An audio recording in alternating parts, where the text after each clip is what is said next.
Hi, I'm Barry with Structure Tech Home Inspections. Today, in this video, I'm going to talk about an old cast iron boiler for home heating and walk through some of the basic components of the boiler that homeowners should know about. First thing you always want to know is where you add water to a system.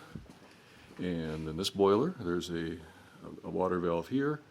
And there's a water valve here. You follow this line that connects to the house water supply. This valve's closed right now. Both valves have to be open in order for water to be added to the boiler. This is the anti-backflow device that prevents water from accidentally ever flowing backwards out of the boiler and into the house water supply. How much water should you have? Well, there's a gauge over here that tells you that. And gravity boilers like this should maintain about 10 to 15 psi of water pressure. If this gauge is accurate, this one's a little bit low. Probably be a good idea to add a little water at this time. The boiler is wrapped in a material that's insulated. May contain some asbestos, so when you see it loose and flaking like this, you want to be a little careful with that.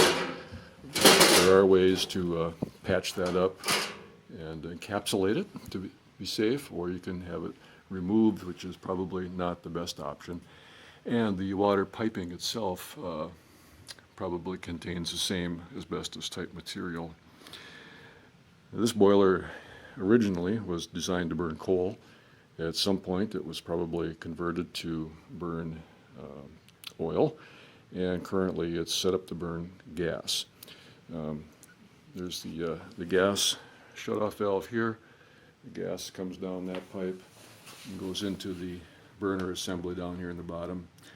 You'll notice some of these old boilers don't have a 24-volt thermostat like a newer boiler would.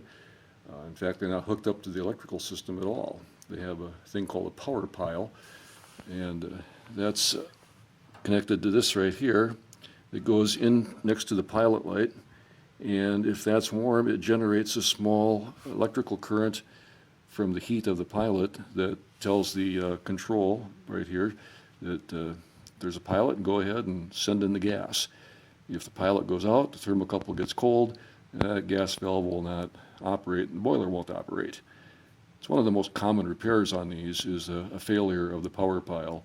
Even though the pilot's lit, the power pile senses that it's not lit, and it refuses to let the gas in, and you get a cold house.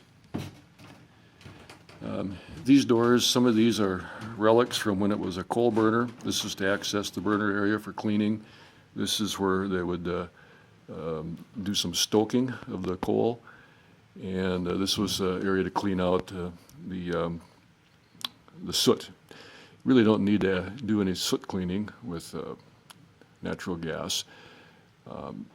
And the burner door, when they convert, by law, they're required to also file off this latch here in the corner, and so that the door is not locked shut, and to put a spring over in here on the hinge, so that if there's any small gas explosions, it'll just blow open the door rather than blow up the boiler, and then the door will automatically spring shut again. Up here we have a thermostat, gives you the boiler water temperature. This one is saying it's low right now, although the boiler's not running. If that's accurate, it's only about 115. This device here is the aquastat, and this is where you can set the water temperature. And right now you can see this one's set to about 200 degrees. Cast iron radiators start getting pretty efficient at about 140, and 160 to 180 is really all that's necessary for these old style cast iron boilers like what's in this house. If you have it turned up high like this, the boilers tend to overheat and you overshoot the thermostat, so you wind up with some uncomfortable temperature swings. The owners here would probably benefit in comfort and energy efficiency by cranking that down to a lower setting. And finally, we have over here the expansion tank. And this is normally full of air with some water. And as the water in the system heats and expands, it compresses the air in this tank and maintains even pressure. There's a drain valve on the bottom of the tank. If it ever gets waterlogged and there's not enough air for proper expansion, it will cause the boiler to burp a little water out of the relief valve, and that makes a mess on the floor. So that sometimes needs to be serviced. Just walking around the boiler here, taking one more look at things.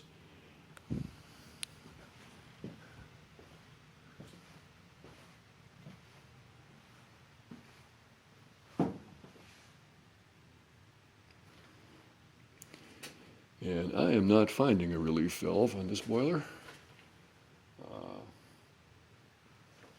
So that may be something that we should talk about adding. Oh, wait, here we go. It's an old one. Yeah. This is it right here. That little bugger. That's a really antique one. If that works, I'll be amazed. But if there's too much pressure, that device should sense it and burp the water right out of this pipe here onto the floor where it goes into the floor drain. All right, well, that's it for this old cast iron conversion boiler. I'm Barry Eliason, Home Inspector with Structure Tech Home Inspections.